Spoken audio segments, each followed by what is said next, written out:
Are authors allowed to use popular or trending sounds on TikTok? Let's talk to Rivers Fair IP and Entertainment lawyer Tony to find out more. My name is Tony Iliakostas. I'm an adjunct professor of entertainment law and IP at New York Law School. I have an Instagram, YouTube, and TikTok account called the IP Professor that is dedicated to all things intellectual property.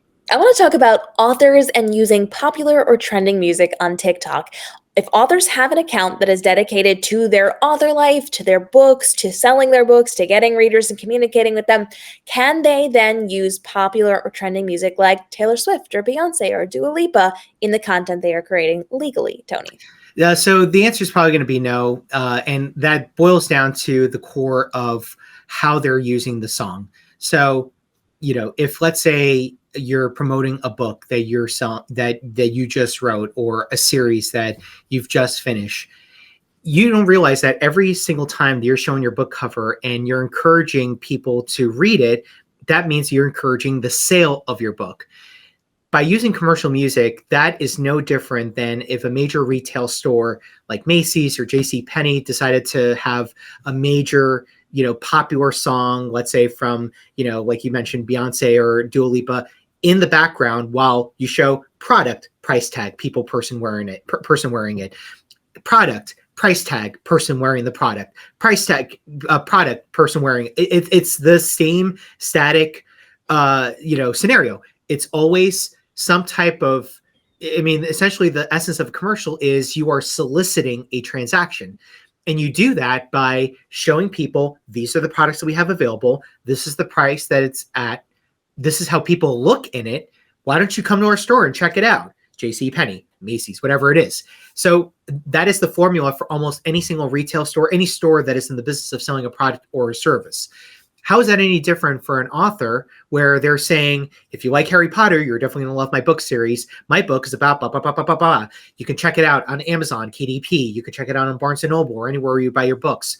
Hello, McFly. That is definitely you soliciting a sale in every way, shape, and form. By integrating commercial music in that manner, that's when it becomes problematic.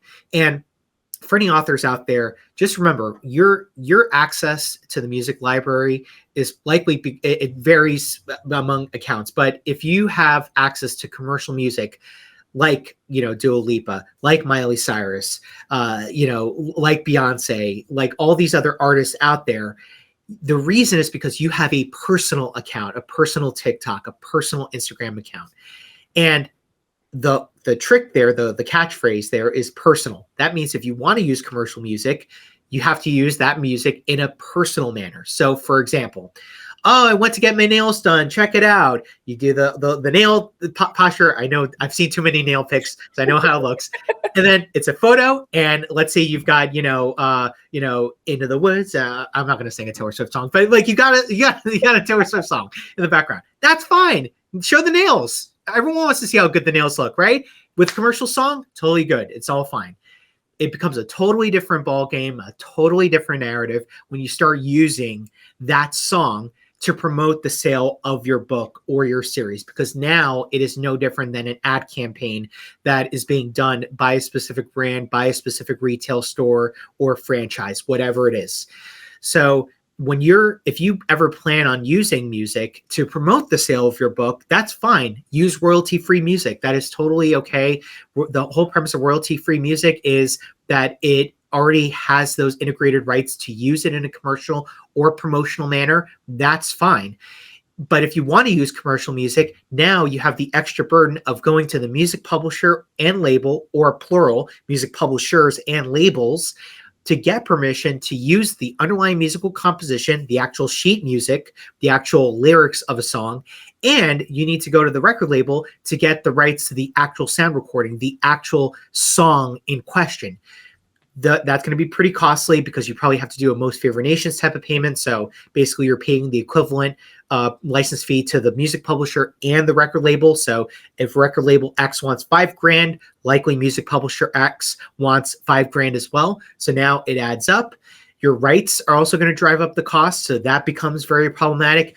Either way you slice or dice it, commercial licensing of music is going to be very costly, and you have to ask yourself, am my pockets deep enough to essentially handle a claim of that, handle the licensing of something like that?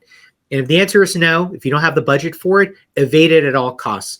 There's no fair use option. There is no other defense that works in your favor here. It's just not going to work. You could ask any single music lawyer out there. I'm sure that they would give the same sound advice about this specific circumstance. So play it safe. If you're going to promote your book, wonderful, mazel tov, that's the way to go. But please use royalty-free music. If you start using commercial music, that's going to get to the eyes and ears of music labels and publishers. That could lead to a DMCA takedown. That hurts you because now that hinders your sale of your books, especially if, let's say, you're part of a small publisher, or better yet, if you're independently publishing your own book, self-publishing, that's really going to hurt you even more. Yeah. It's best to just play it safe. Don't risk it, because music publishers and labels are very, very protective of their IP, and the last thing you want to do is bark up the wrong tree. Just because you have access to something and see other authors doing it does not mean you can do it. And that is really a resounding theme with a lot of what we're seeing on TikTok, especially in the book talk space. So make sure you ask questions. You talk to your lawyer. You ask questions here before you take the steps to actually do the things that you're seeing.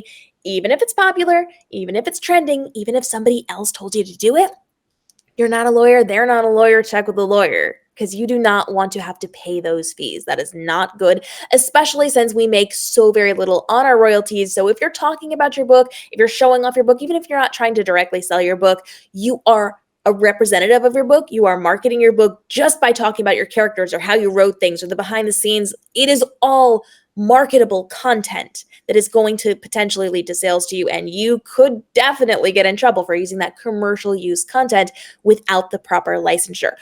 So use the royalty-free songs. There's lots of information here on the channel and on our main channel about how to do that, different companies you can work with if you need music, and you can use really great voiceovers to have conversations which are more impactful and get more views on social media anyway.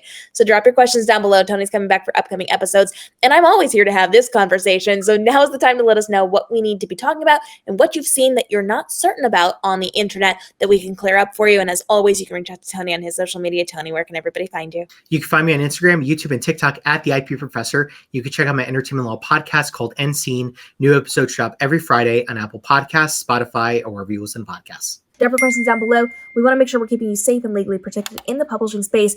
And now is the time to get your questions in for Tony as he's coming back for upcoming episodes. But we're also dropping daily videos helping you navigate the world of publishing, from your writing to your publishing to your marketing, to make this your most profitable year with the least amount of stress, the least amount of overwhelm, and the least amount of time commitment for your content creation. We'll see you in the upcoming episodes.